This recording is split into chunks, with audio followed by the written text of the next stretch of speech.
Welcome to Kenton's videos. Enjoy the video. In this video, I will show how to make easy cannoli shells, easy method.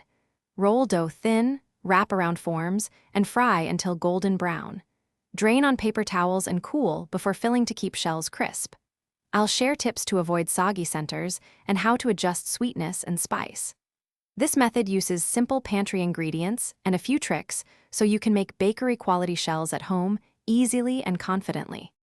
Start by measuring ingredients precisely and keeping butter cold for flaky texture.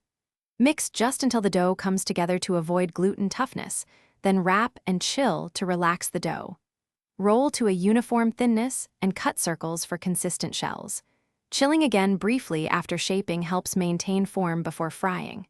These small steps create a light shell that holds rich filling without becoming soggy or heavy.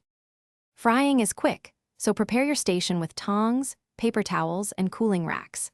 Maintain 350 degrees F for uniform color and texture, and fry shells in small batches to avoid temperature drop. Drain shells thoroughly and cool completely so filling stays firm and shells remain crisp. Dust with powdered sugar, add chocolate chips or citrus zest if desired, and fill just before serving for best contrast between cream and crunch. Thanks for watching. Consider subscribing if we helped you.